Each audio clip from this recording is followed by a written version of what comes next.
story you are about to hear is true. The names have been changed to protect the innocent. Fatima Cigarettes, best of all king-size cigarettes, brings you Dragnet on both radio and television.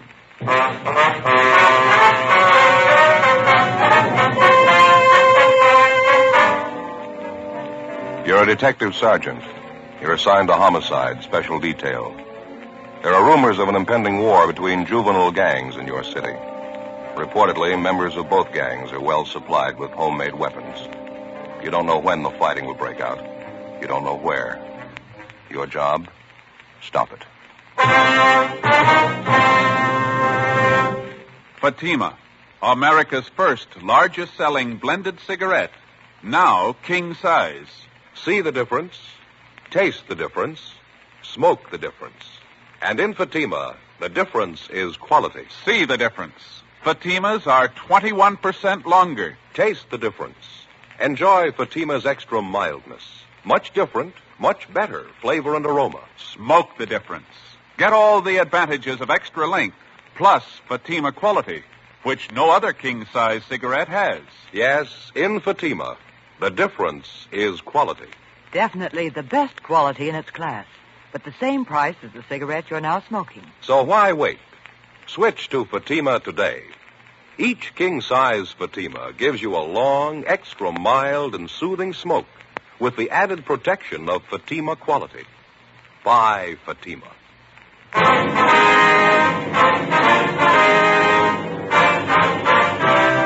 Dragnet, the documented drama of an actual crime. For the next 30 minutes, in cooperation with the Los Angeles Police Department, you will travel step by step on the side of the law through an actual case transcribed from official police files. From beginning to end, from crime to punishment, Dragnet is the story of your police force in action. It was Tuesday, October 14th. It was cloudy in Los Angeles. We were working a special detail out of Homicide Division. My partner's Ed Jacobs. The boss is Captain Lorman. My name's Friday. It was 1:18 p.m. when I got to 2015 East 1st Street, the second floor. Hollenbeck Juvenile Division. Joe? Hi. What'd you find out? Nothing yet. Gardner had to go next door. He'll be back in a minute. Give us a rundown on the thing. Friday, Ed? Hi, Gardner. Hi, how you doing? Good to see you. How are things going downtown? Oh, not bad. A little slow. Here, you got problems. Lots of them. Captain brief you on any of it? No, he told us to check with you. You'd fill us in. Said maybe you could use some help. All we can get. We're sitting on top of a bomb out here. We don't know when it's going to go off. What's the pitch, Gardner? Juvenile gangs, 5 of them this time. The way we get it, they're ready for trouble, all of them. High school kids? Most of them. Some of them are in junior high. Well, how come 5 gangs? What are they planning, a free-for-all? It's a long story. They've been building up to this thing for months, all East Side kids. We hear it's supposed to be an open war. Mm-hmm. Here's a list of the different gangs involved. Thanks. You can see there, same crowds we've been riding herd on for the last couple of years. Uh-huh. We got the Purple Heart Gang, the Blue Devils, the Apaches, Happy Valley, Rose Hill. Here's the breakdown on each one of them. Hard to get exact figures, but we think it's fairly accurate. Mm-hmm. Purple Heart Gang, 26 members. Leader Harold Fry, age 17. Blue Devils, 18 members. Leaders Jack Holland, age 17, and Bertram Willis, 16.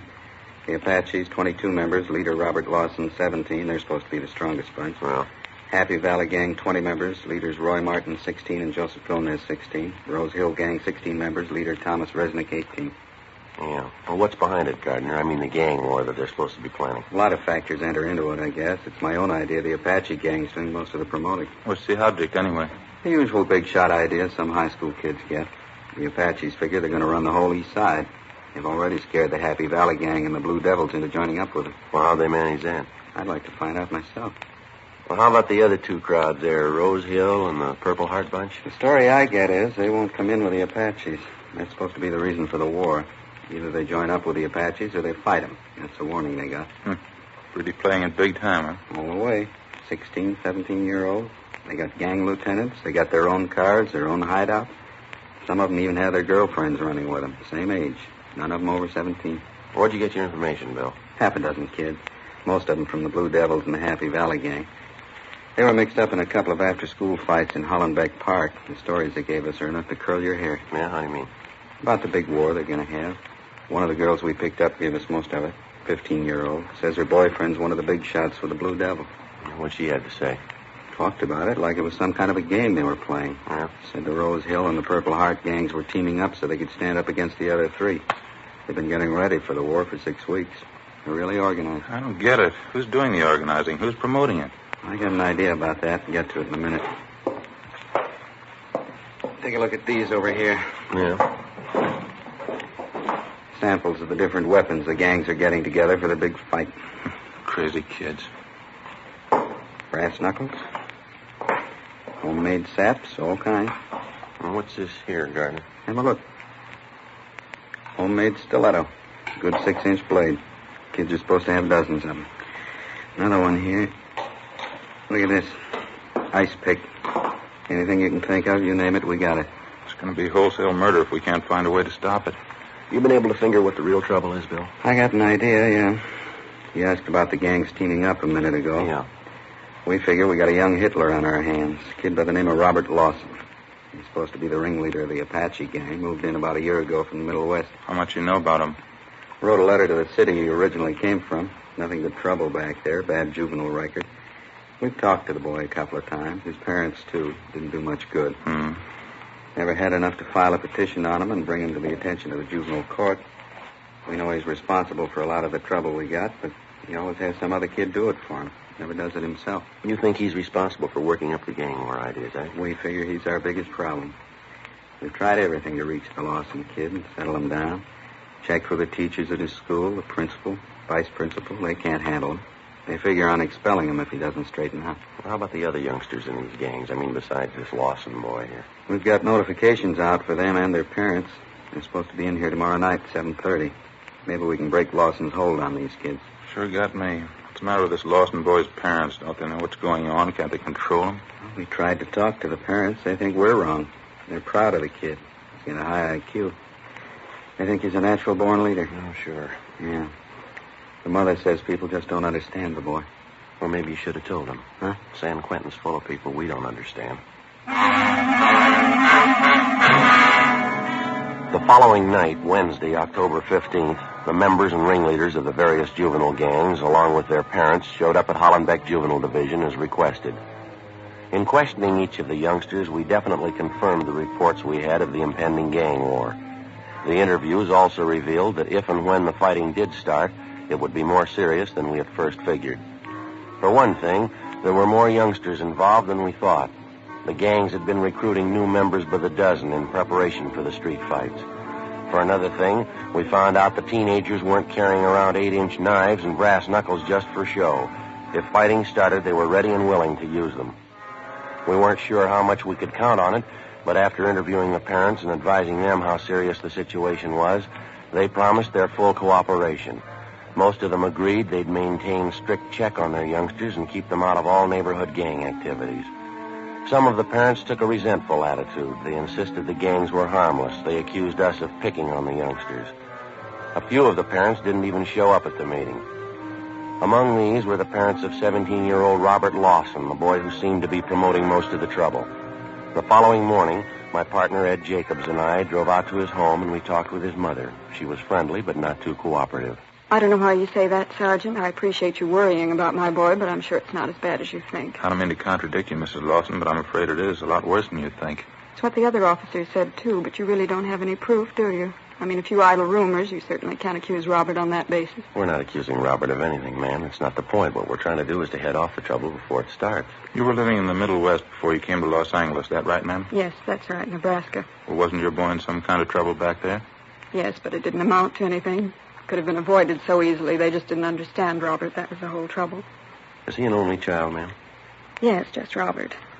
But he's not spoiled. I know it's a great temptation with an only child, but we didn't spoil him.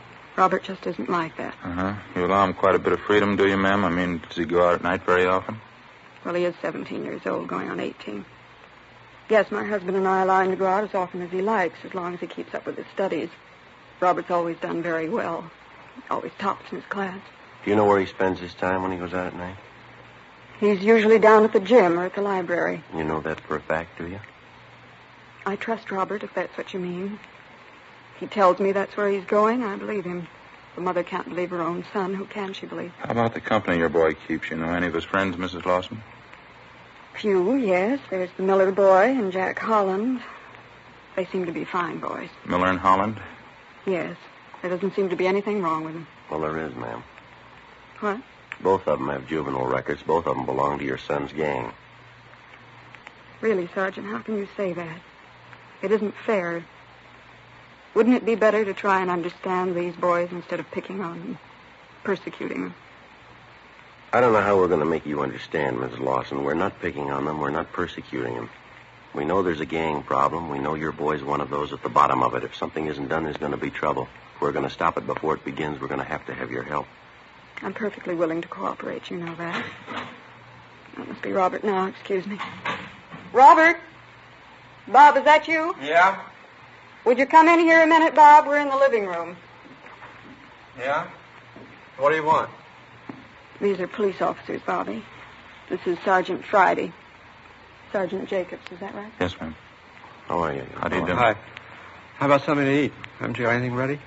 I wasn't expecting you, Bob. Won't take me a minute, though. You sit down there. I'll go out and get a snack together for you. Can I fix you a sandwich, officers? A cup of coffee? No, thank you. No, Thanks very much. Won't be a minute, Bob. We were just talking about you when you came in. What's it about, Sergeant? You want to see me, or do you just want to talk to my mother? As long as you're here, we'd like to talk to both of you, Bob. I got to take off pretty fast. Just came home to get something to eat. What's it about? It's about Geronimo. That's the gang's code word for the war you're setting up, isn't it? I don't know what you're talking about. Your gang, Bob, the Apaches. We talked to half a dozen of them last night down at the Juvenile Division. Is that right? Now, look, son, we've got the names of everybody in your gang. We know the whole setup. You go ahead with your idea, and you're going to buy a lot of trouble. A couple of cops were here last week. They said the same thing. I don't know any more about it now than I did then. Honest. What's the pitch anyway? You know what the pitch is, youngster. I don't, honest. You're trying to say I'm in a gang, is that it? You're in it up to your neck, son. Now, why don't you come off it? We've got you pegged and everybody that runs with you. That includes the girlfriends you got in the gang. You're not fooling anybody. You must be a little crazy. I'm not in any gang. I never even heard of one around here. Now, you listen to me, boy. You can take this as a warning or a piece of advice, either way. You and your friends keep on playing punk gangsters, and we're going to lean on you. You understand? What is this? Trying to scare me? If it'll make you change your mind, yeah. If this street war comes off, there's going to be big trouble. What do you think's going to happen when 200 kids tangle in a fight with knives and brass knuckles? Now, use your head. Here you are, Bob. Nice milk, nice bowl of hot soup. Bacon and tomato sandwiches. You always make the soup too hot. Oh, I didn't mean to. Let it cool off for a minute, then. Bob has to eat and hurry along, officers. Is there anything else you wanted to talk to him about? No, I think you've heard everything we have to say. I wish you'd think it over, Mrs. Lawson. You too, Bob. Nothing to think over. They're trying to say I'm in a gang. They think I'm the leader. You told him, didn't you, son? Sure. They don't believe me. I wish I could make you understand, Sergeant. He's not a gang leader. Robert's telling the truth. Afraid he isn't, ma'am. Well, he is. I know he is. I mean, after all, he's my son. I'm in a position to know him better than you do. Yes, ma'am. If he was lying, I'd know it. I wish I could make you understand. Mother's the only one who really knows her boy. I know Robert's telling the truth. Aren't you, Robert? Robert? Huh? That's so, isn't it? You're telling the truth, aren't you? Sure. How about some more soup? Before we left the house, we tried again to talk to Robert Lawson and his mother, but it was no use. She believed every word he said, and he apparently refused to believe the possible consequences of the war he was planning for his gang of juveniles. We drove downtown and had an interview with the boy's father at his work. He was even less cooperative. He took on a belligerent attitude, accused us of persecuting his son, and ordered us out of the office. Along with Sergeant Bill Gardner and Frank Kerber, we spent the rest of the afternoon and most of the following day checking with parents of youngsters who had been recently recruited into one of the various East Side gangs. Most of them were cooperative. Late that afternoon, Bill Gardner, Ed, and myself met with Captain Stein back at Hollenbeck Juvenile. Strict curfew all over the area. We can start tonight. What do you figure, just on the weekends? Every night. Sunday to Sunday. I'll get some more men in to help out. Every youngster out in the street after 10 o'clock gets stopped. Mm-hmm. Every one of them caught with knives, saps, brass knuckles, or anything like them, they're going to be pulled in and filed on. No exceptions. Be a lot safer in custody than mixing in the gang fight. Well, a lot of help. Might teach some of the parents a lesson anyway. Huh? Yeah. Excuse me. Juvenile Division, Stein. Where was that? When? Yeah, right away. Let's hustle at Evergreen Avenue out near the cemetery. Yeah, what is it? Curfew was a good idea. We got it too late. Huh? Gang war, it's already started. Before we left the office, we had communications notify all J cars on the special detail to proceed at once to the scene of the major 415 call. 10 cars were ordered to cruise the area surrounding the actual scene of the fight and to pick up any and all members of the juvenile gangs who showed any evidence of having been in the fight or had in their possession any deadly weapon. Captain Stein, Bill Gardner, Ed, and myself left the office on a Code 3 and drove out to the scene of the gang fight. When we got there, all the J cars and 3 radio crews had the area blocked off. An ambulance crew was treating more than a dozen youngsters who had been injured during the fight. One of the youngsters had a lacerated eye. He'd been blinded. Most of the other victims would carry scars for the rest of their lives. The juveniles who'd taken part in the battle and who'd been lucky enough to escape without serious injury were being loaded into the J cars and the radio cars. They were to be removed to juvenile headquarters at 1335 Georgia Street for further investigation. Together with Bill Gardner and Frank Kerber, Ed and I began covering the area, collecting dozens of homemade weapons used in the gang fight. They'd be turned over to Pete Brown, Hollenbeck Juvenile, to be booked as evidence. Joe? Yeah, Ed. Come here a minute. Over here. Yeah. Have a look. Piece of chain, bloodstains on it. Lousy, how vicious can it get? Come on. All right. Across the street there, the car in the driveway. Oh, yeah.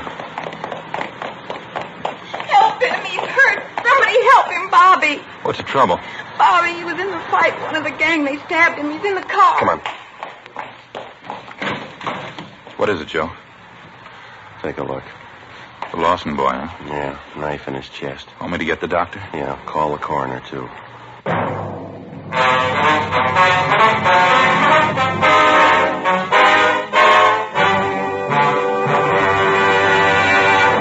You are listening to Dragnet, authentic stories of your police force in action. Fatima, America's first largest-selling blended cigarette, now king size. See the difference, taste the difference, smoke the difference. And in Fatima, the difference is quality. Yes, you get all the advantages of extra length, plus Fatima quality, which no other king-size cigarette has. That's why week in, week out, year after year, more smokers are switching to Fatimas. 1950, Fatima sales higher than ever before in Fatima history. 1951, another record year. Fatima sales up and up. Why, in 1 month alone, Fatima sales up 110% coast to coast. Friends, in the first months of 1952, to show our confidence in Fatima, we are making a special money-back guarantee to every king-size cigarette smoker. Buy a pack of Fatimas. Enjoy Fatima quality, extra mildness, and superbly blended tobaccos. If you're not convinced Fatima is better than the king-size cigarette you're now smoking, just return the pack and the unsmoked Fatimas before April 1st, and we'll give you your money back plus postage. Fatima, Box 37, New York 1. Remember, each king-size Fatima gives you a long, extra mild, and soothing smoke with the added protection of Fatima quality. Buy Fatima. Best of all, king-size cigarettes.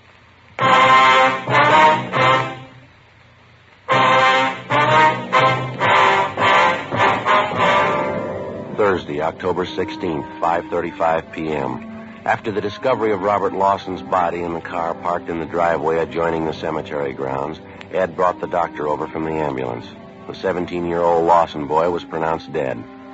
The doctor made out the prescribed form and marked it DOA. While we waited for the crime lab crew and the coroner to get there, Ed and I questioned the girl who'd led us to the body. She identified herself as Ann Porter, age 16. She told us she was Bob Lawson's girlfriend. She readily admitted accompanying him to the scene of the gang fight that afternoon. I knew what it was going to be like. I knew right then. I came closer. Bob told the kids to get ready. They were a little ways from us when they stopped. The other gang, the Purple Hearts. Yeah, go ahead, please. There's a kid by the name of Jumpy. He's the leader. He stepped out in front of them and called to Bob. Called him a bad name, said bad things. This boy you called Jumpy, you know his real name, Ann? No, Jumpy's only his nickname. I know him when I see him, though. I can point him out. Well, what happened after he called Bob? I don't know. What? I don't know. I'm not sure. Everything seemed to happen at once. Bob swore at me, pushed me back, told me to get out of the way. Then he walked up to this kid, Jumpy, right in front of their whole gang. I screamed at Bob. I screamed at him not to. Why'd you scream? What'd you do? He had a chain under his coat. It was kind of a short whip-like. Bob had it doubled up. Yeah. When he went up to Jumpy, Bob had a cigarette in his mouth. He told Jumpy to light it for him. It's supposed to mean he's chicken if he does it.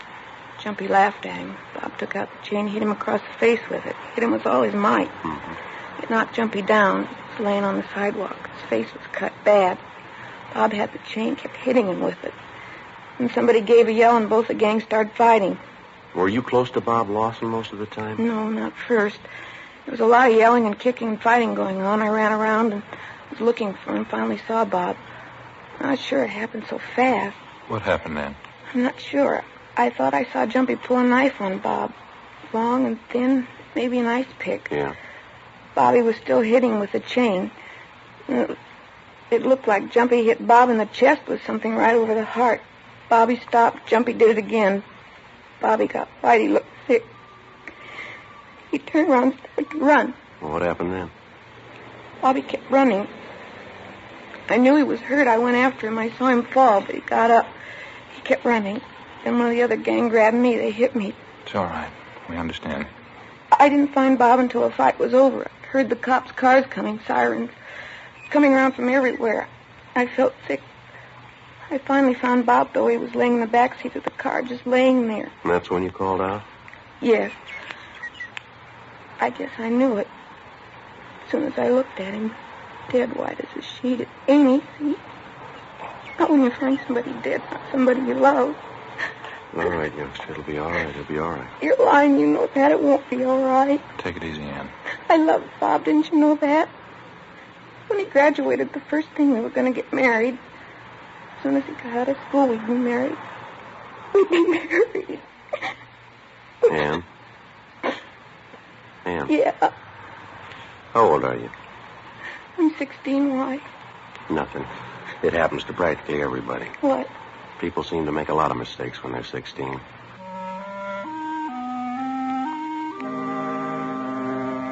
"6:30 p.m. The crime lab crew arrived, took pictures of the entire scene along with all physical evidence, and dusted the murder weapon, an 8-inch knife, for fingerprints. The coroner arrived, and after we'd completed our investigation, he removed the body to the county morgue. Along with a policewoman, we took Robert Lawson's girlfriend, 16-year-old Ann Porter, down to Georgia Street Juvenile Division to the assembly room. There, a special show-up was held of all the boys involved in the afternoon's fight. The Porter girl identified a 17-year-old by the name of Warren Stone, nicknamed Jumpy, as the boy who'd stabbed Robert Lawson to death. At least a dozen other subjects in the case identified the boy by his nickname, Jumpy. 3 members of either gang involved in the fight declared in sworn statements that Warren Stone was the boy who'd attacked the Lawson boy with a homemade knife.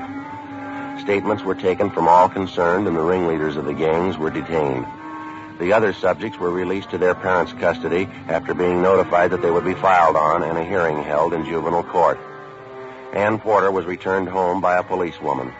7:55 p.m., Ed Jacobs and I took the subject, Warren Stone, to the captain's office where we tried to question him about the murder. He refused to say anything.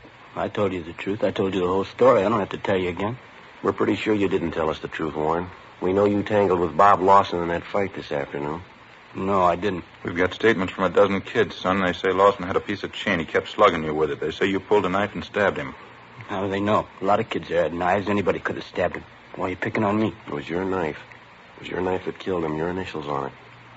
I lost a knife in the fight. Somebody could have picked it up, used it. No, that won't do, youngster. The handle of the knife's been processed. Your fingerprints are all over it. How about it, son? Warren? Come on now. What do you got to say? Nothing. I killed him.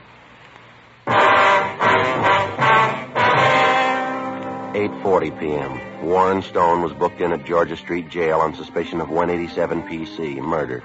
Ed and I got in the car and drove out to the home of the murder victim to notify his parents, Mr. and Mrs. Robert Lawson. Mr. Lawson wasn't home from work yet. We broke the news of her son's death to Mrs. Lawson as gently as we could. She became hysterical, and we called the family doctor, who gave her sedatives. Later, when she recovered herself a bit, she asked for the full story. We told her. How could it happen? Bobby, how could it happen? Sorry, ma'am. There's not much we can say. We tried everything we could to stop it. But you didn't stop it. You let them kill Bobby. You let them kill him. No, ma'am. We tried to warn him. We tried to warn all of them. We're sorry. You're not sorry. You didn't try. Bob's dead. Everything I had. He's 17 years old and he's dead. I can thank you for that. My only baby. We're sorry you feel that way, Mrs. Lawson. Why shouldn't I feel that way? You call yourselves policemen. That boy who killed Bobby, you should have had him in jail in the first place. Young killer.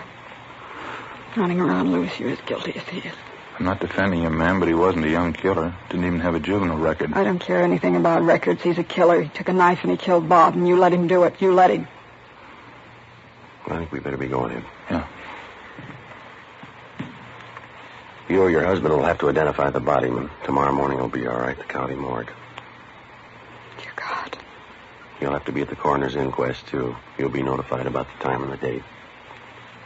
I hope you have to live with this. I hope you live with it like I have to live with it. I hope it drives you crazy. I know how you feel, ma'am, but you're wrong. I think you'll realize that. They murdered Bob. You let them kill him. I'll always remember that. All right. And you remember something else. The last time we came here to your house, we tried to make you understand. You didn't know Bobby. You didn't understand him. I was the only one. I always knew what he was thinking, what he wanted, what he was going to do. I was the only one. No, ma'am, there was somebody else. What? The boy who killed him.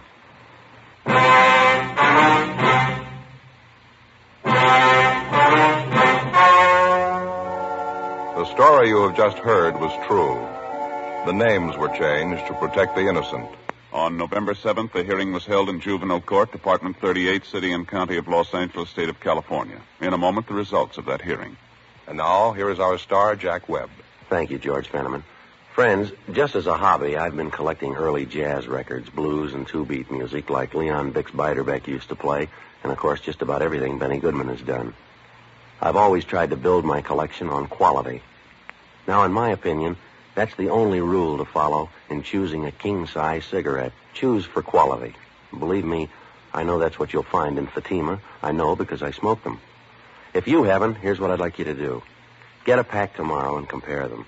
When you see the difference, taste the difference, and then smoke that difference, I'm convinced that you'll switch to Fatima. Because in Fatima, the difference is quality. Each king-size Fatima gives you a long, extra mild and soothing smoke with the added protection of Fatima quality. Next time, buy Fatima.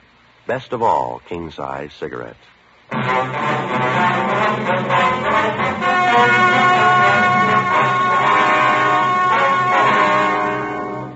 17-year-old Warren Ernest Stone was filed on alleging violation of 187 PC, murder.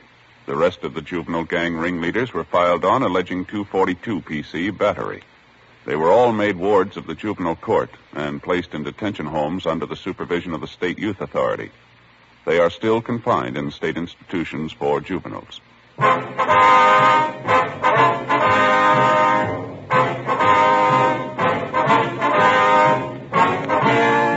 You have just heard Dragnet, a series of authentic cases from official files.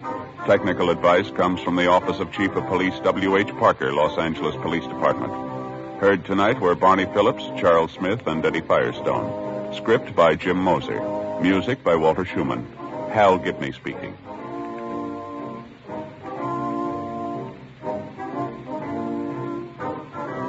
Fatima Cigarettes, best of all king-size cigarettes, has brought you Dragnet, transcribed from Los Angeles. Next, it's David Harding and Counter Spy on NBC.